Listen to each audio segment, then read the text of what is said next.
Assalamualaikum warahmatullahi wabarakatuh. Selamat pagi, salam sejahtera bagi kita semua. Perkenalkan, nama saya Suprapto Hadi.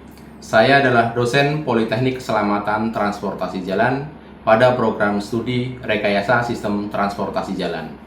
Saya mengajar pada mata kuliah Gambar Teknik, Manajemen Kecepatan, Inspeksi Keselamatan Jalan, serta Audit Keselamatan Jalan. Pada kesempatan kali ini, saya akan menyampaikan video pernyataan diri dosen dalam unjuk kerja Tridharma Perguruan Tinggi. Latar belakang pendidikan saya adalah S1 Teknik Sipil, S2 Teknik Sipil. Mata kuliah yang saya ambil dalam unjuk kerja Tridharma Perguruan Tinggi adalah Inspeksi Keselamatan Jalan. Mata kuliah ini diajarkan pada semester 5 dengan beban 3 SKS, 2 SKS teori, dan 1 SKS praktikum.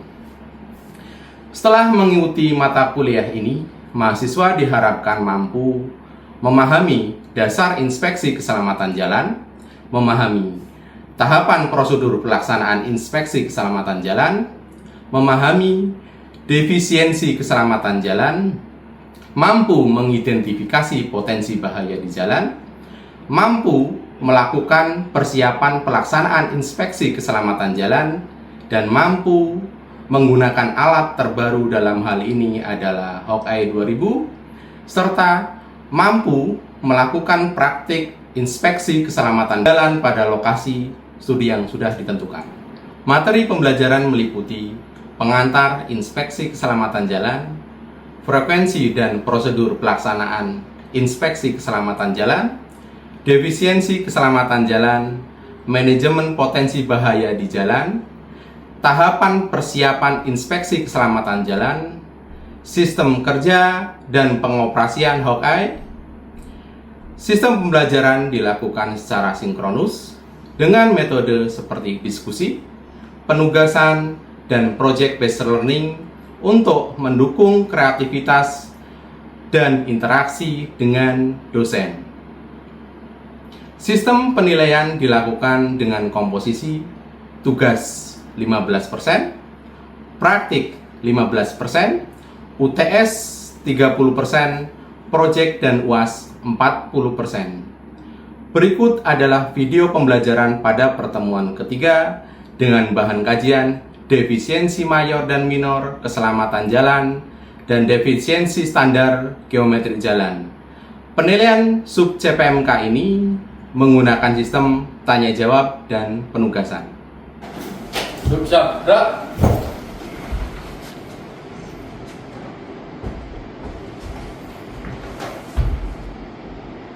Lapor 20 Taruna PKTJ siap menerima pembelajaran. Lanjutkan. Mengawali pembelajaran, doa mulai. Doa selesai. Istirahat di depan. Gerak. Selamat pagi. Oke, selamat pagi semuanya. Oke, kita semua ya? Alhamdulillah. Ya, syukurlah. Udah pada sarapan semuanya? Oke, alhamdulillah semuanya sudah hadir dalam keadaan sehat walafiat. Ya, pada kesempatan hari ini kita bertemu lagi pada pertemuan berapa ini? Ketiga.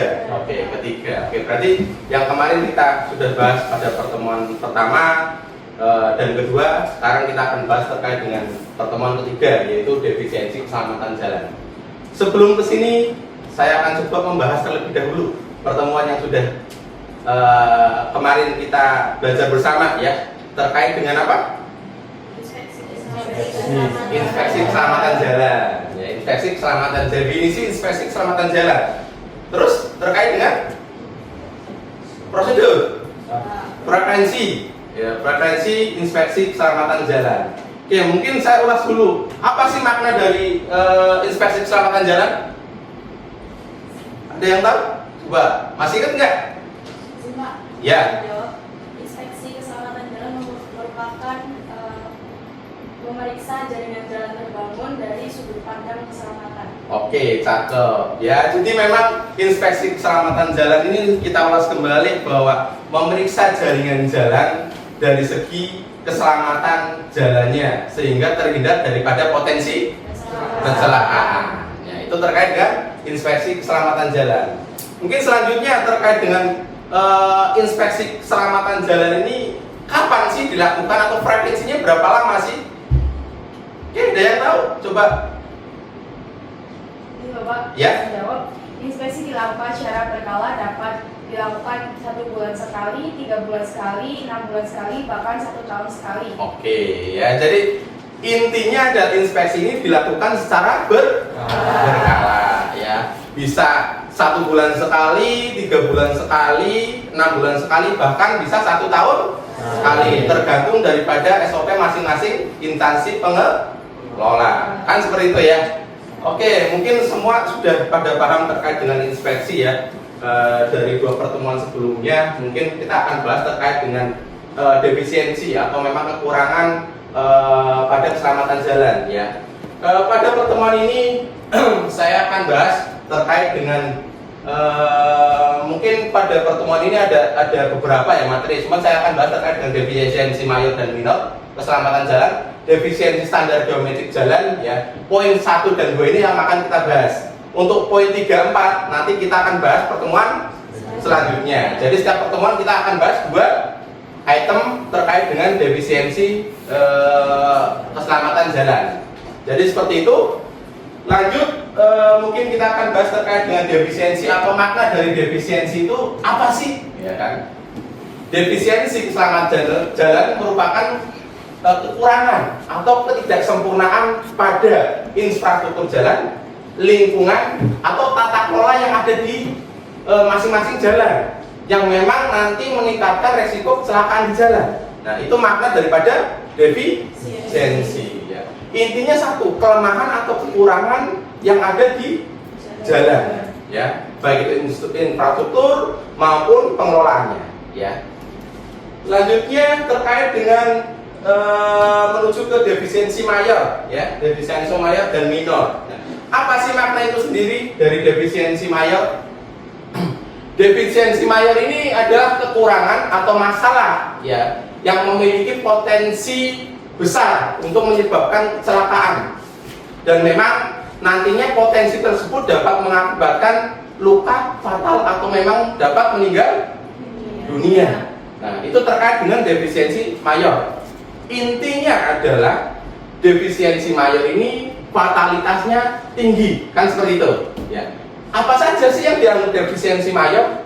Yang pertama ada desain jalan yang buruk ya, memang nanti akan mengakibatkan bahaya di jalan. Ada permukaan jalan yang rusak ya, bisa terkait dengan jalan berlubang, kerataan jalan yang kurang baik ya, mungkin di gambar sudah ada ya di sini ya, lubang seperti ini, atau memang jalan yang memang agak berbahaya, yang buruk, yang turun terjal dan belok kanan belok kiri yang mungkin sudutnya sangat kecil, kan seperti itu.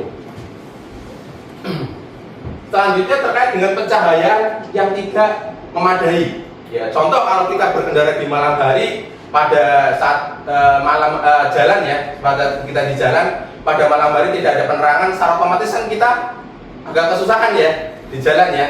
Ya mungkin kita akan kebingungan arahnya akan kemana walaupun kendaraan kita sudah memiliki penerangan tersendiri, kan seperti itu ya. Selanjutnya terkait dengan kurangnya pengaturan lalu lintas ya, ini terkait dengan memang tidak adanya rambu-rambu atau memang pembatasan kecepatan yang ada di sana, yang akhirnya dia akan bingung atau memang secara ugal-ugalan dia akan berkendara, atau memang pengendara tersebut akan tidak sesuai dengan aturan. Nah, itu terkait dengan kurangnya peraturan lalu lintas. Yang poin kelima adalah drainase yang buruk. Drainase yang buruk ini akan mengakibatkan, contoh nih di kita kan musimnya dua ya, hujan sama kemarau ya, kemarau. Nah, jadi kalau musim hujan ini kalau memang drainase buruk, secara otomatis air itu akan mengenang di jalan. Nah, kalau air mengenang di jalan, potensi bahaya, katakanlah roda 4 kita ke situ, terjadi apa? Yang sering slip rodanya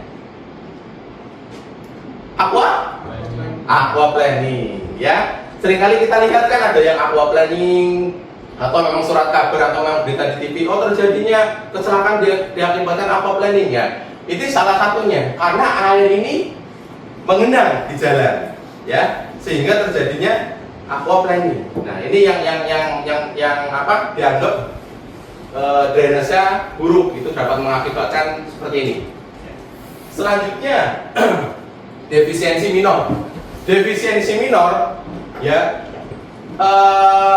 merupakan kekurangan yang berpotensi mengakibatkan atau menyebabkan kecelakaan dengan fatalitas yang lebih ringan ya, atau fatalitas yang ringan ya dibanding dengan yang mayor. Jadi seperti itu ya. Nah, hal ini salah satunya adalah tanda dan marka yang tidak memadai ya. Contoh rambu itu dioret-oret kan seperti itu ya, akhirnya ketutupan atau memang markanya menghilang ya, sehingga orang kebingungan mau berhenti di sisi mana ya, yang akhirnya seperti yang ada di gambar tersebut ya, terkait marka dan perambuan. Selanjutnya kekurangan fasilitas bagi pejalan kaki.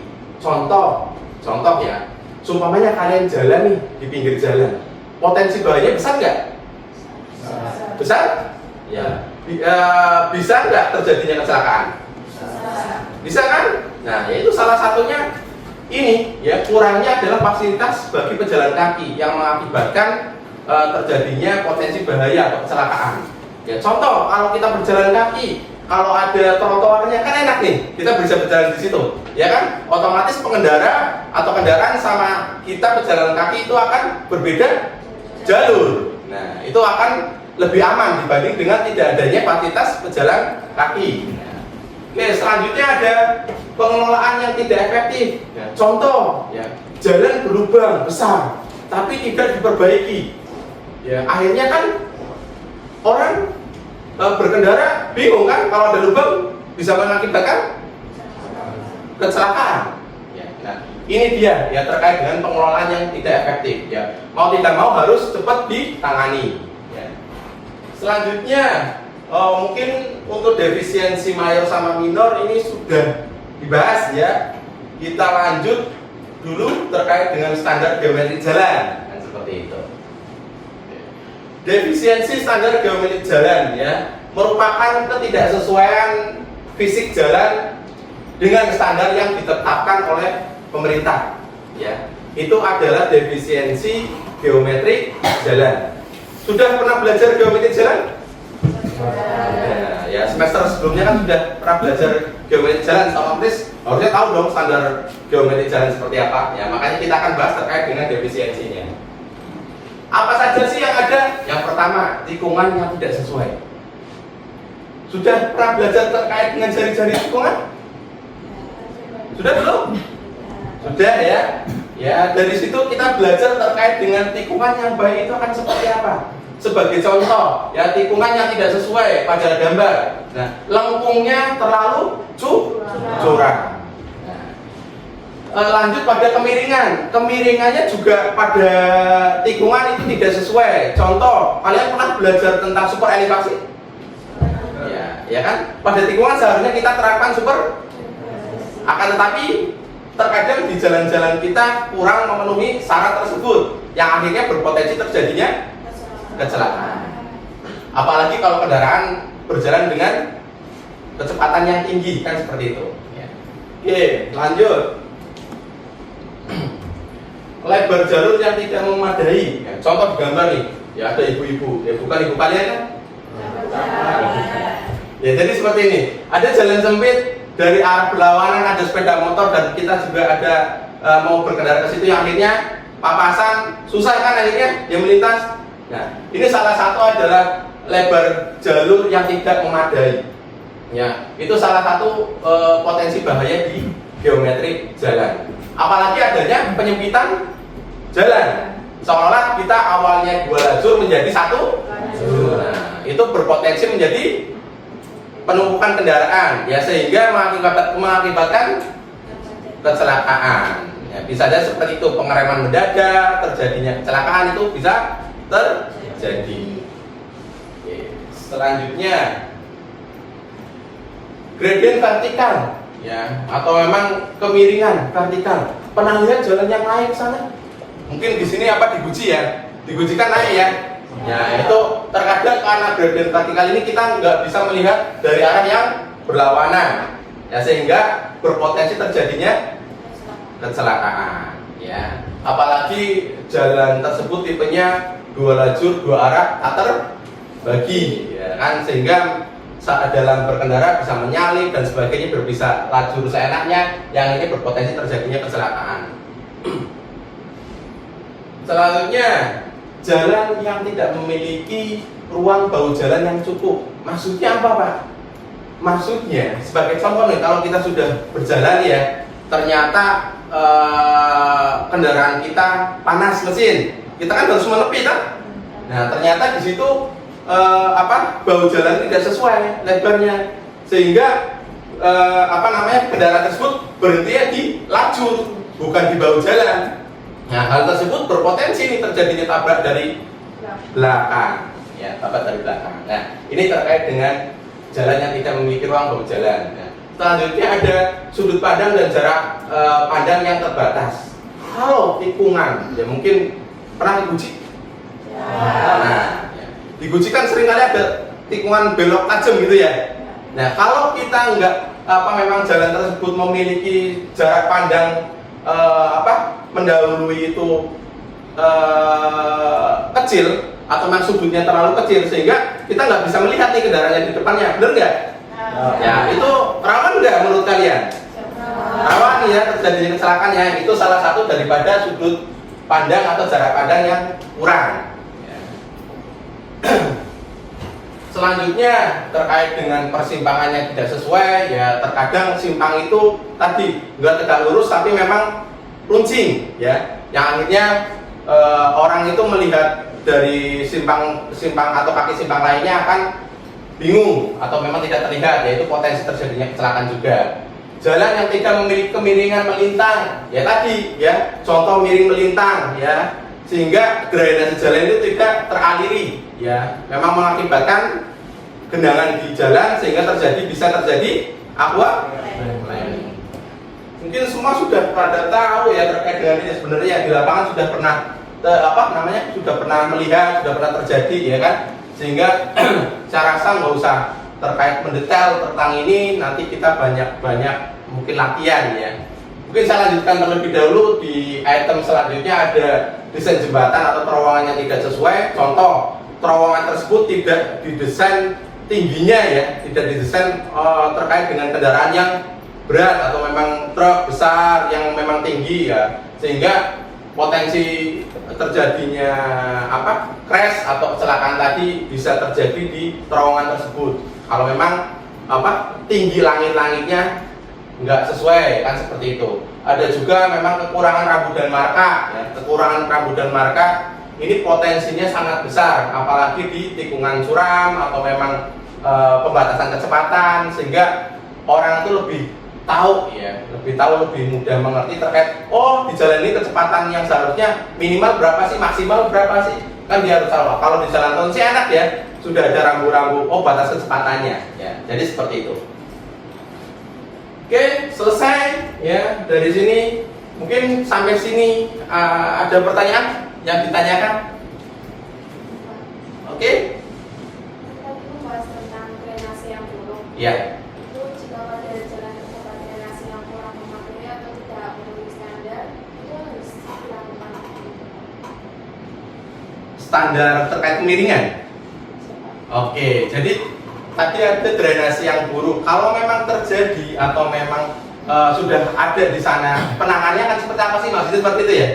Oke, jadi kalau memang drainase yang buruk atau kemiringan jalan yang jelek sehingga tidak mengaliri atau mengalirkan air hujan ke drainase, nah, perubahannya seperti apa sih? Ya, yang pertama, kita bisa di jalannya kita bisa mengatur kemiringan dengan penambahan atau leveling daripada permukaan jalan atau pengaspalan atau penumpukan pengaspalan lagi sehingga jalan dibikin miring.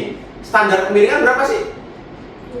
2%. Ya, 2%. Ya, standar kemiringan adalah 2%. Ya, jadi mau nggak mau kita bikin minimal lah 2%. Kan seperti itu, biar air bisa mengalir ke drainase. Selanjutnya di drainase, apakah drainase sudah sesuai? Oh, ternyata belum, Pak. Ya sudah, kita cari titik masalahnya. Oh, ternyata ada penyumbatan. Ya kita kuras, mau nggak mau kan seperti itu. Ya, jadi cara perbaikannya terkait dengan penyumbatan drainase atau kemiringan jalan tuh seperti tadi yang kita sesuaikan. Jadi kemiringan sesuaikan, drainase harus bisa lancar. Kan seperti itu. Paham ya? Oke, ada lagi yang ditanyakan? Oke. Saya ingin bertanya mengenai jalan yang tidak memiliki ruang boyo yang cukup, itu bagaimana penanganannya kalau ruang boyo jalan kurang? Oke, ruang bau jalan kurang.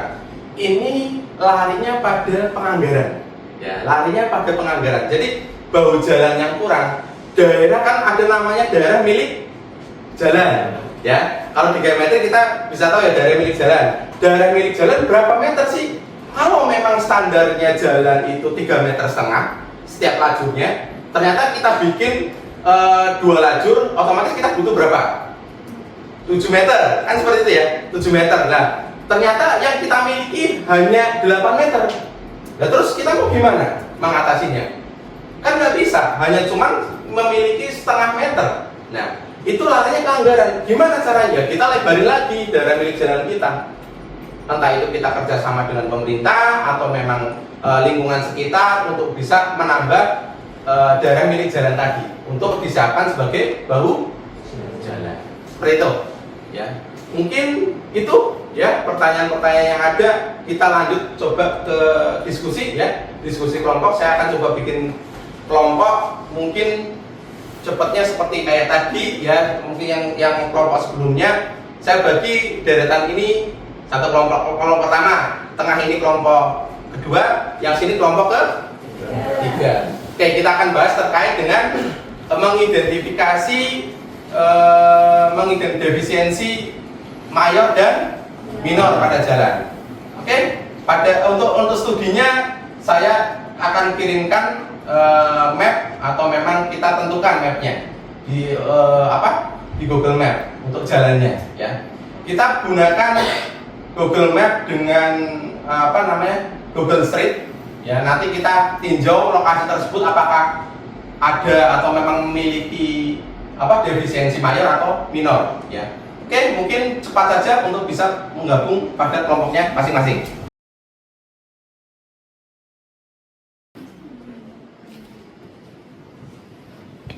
Oke, sudah ya. Di sini kalian ada map ya. Kalian coba tracking ke atas. Ya, itu kan ada tuh. Nah, tracknya ke sana. Coba ke atas. Nah, di situ kan coba terus. Di tracking mapnya. Nah, sini sudah ada tikungan agak tajam. Coba klik lagi. Lagi. Nah, ini kan tikungan tajam nih, bener gak? Nah, di sini kekurangannya apa? Ya, di situ bisa dituliskan. Ini bisa terkait dengan lokasi mana tikungan pertama gitu ya.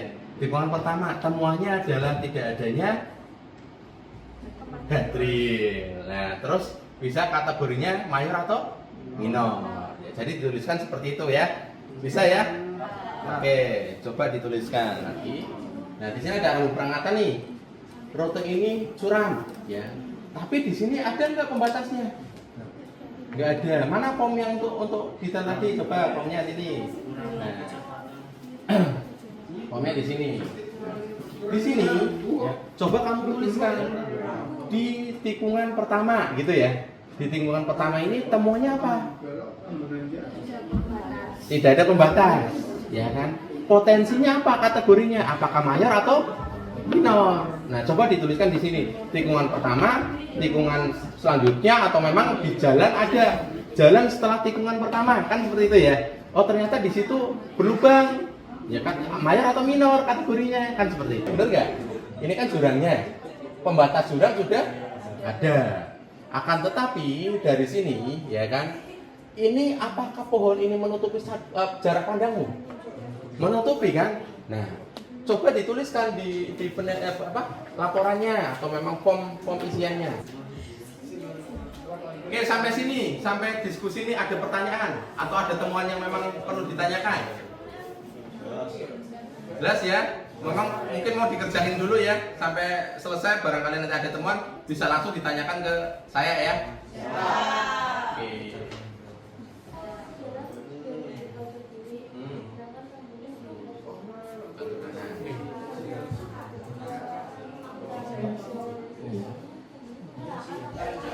Ini kan jalannya dari sini, kirinya kan sebelah sini. Kita kan lajur kiri yang kita pakai, bener nggak? Nah, otomatis kan gimana caranya harus kita bisa melihat rambunya, bener nggak? Kalau lajur sini berarti dia tidak bisa melihat rambu tersebut. Nah, rambu tersebut apa? Rambunya apa coba keterangannya? Kita cari. Perut ini curang. Nah, berarti kan harusnya dua-duanya dapat, bener nggak? Nah, harusnya dari sini ada, berarti sisi sana harusnya juga ada, kan seperti itu. Atau memang sebelum naik, sebelum turunan. Ini kan sebelum naik, bener nggak? Nah, nanti sebelum turunan harusnya sudah ada rambu kayak tadi, gitu kan? Biar bisa dilihat dari sisi yang atas. Bisa ya, mudeng ya? Bisa dipahami ya? Nah, temuan yang bagus itu, nggak apa-apa. Dimasukin aja. Kalian tuliskan aja di sini. Mau mayor, mau minor, menurut kalian itu persepsinya apa dulu? Kan nanti saya yang menilai. Coba kan seperti apa ya? Kalau mau mayor, tulis saja mayor. Kalau menurut kalian mayor, berdasarkan yang tadi kita paparkan. Oke, terima kasih. Ini sudah selesai ya untuk diskusi masing-masing kelompok ya untuk kegiatan inspeksi mayor dan minornya. Ini saya lihat dari kelompok pertama, kedua dan ketiga banyak temuannya ya. Rata-rata untuk jawabannya atau memang menentukan itu defisiensi mayor atau minor sudah baik. Pas waktu tadi saya keliling, jadi teman-teman sudah tahu terkait mana sih yang memang masuknya di mayor dan mana yang memang masuknya di minor. Ya, jadi memang hal tersebut mendukung teman-teman nanti pada saat di lapangan atau praktek di lapangan. Oh, tidak ada item atau guardrail yang memang menghalangi jalan turunan atau memang di jurang. Nah, itu defisiensi adalah mayor. Ya, jadi itu hal seperti itu nanti kalian bakal temui pada saat praktek di lapangan. Ya, mungkin kita akan praktek setelah UTS nantinya. Untuk praktek tersebut menentukan mayor minornya, nanti sampai dengan perbaikan dan lain sebagainya nanti kita pelajari terlebih dahulu sebelum atau memang pertemuan 3 sampai 7 ini ya.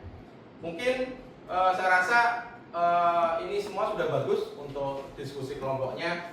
Selanjutnya nih ya, selanjutnya ini belum selesai loh ya. Selanjutnya nih ada tugas ya, tugas ini bisa dikerjakan secara individu masing-masing. Tugasnya apa Pak? Nah, tugasnya yang pertama kalian cari defisiensi pada standar geometrik jalan. Untuk lokasinya, silahkan kalian tentukan masing-masing individu di jalan mana lokasinya. Metodenya pakai Google Street atau Google Map yang seperti tadi kita sudah lakukan, ya. Silakan kalian cari defisiensi standar geometrik jalannya. Pak, ukurannya pakai apa Pak?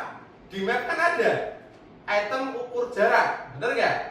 Nah, kira-kira kalian coba ukur melalui Google Map, ya. Google. Kalau ada Google Earth boleh nggak? Boleh, kan sama-sama, ya. Silakan kalian kerjakan di rumah masing-masing atau di asrama masing-masing. Nanti dikumpulkan sebelum pertemuan berikutnya. Jelas sampai sini? Ya.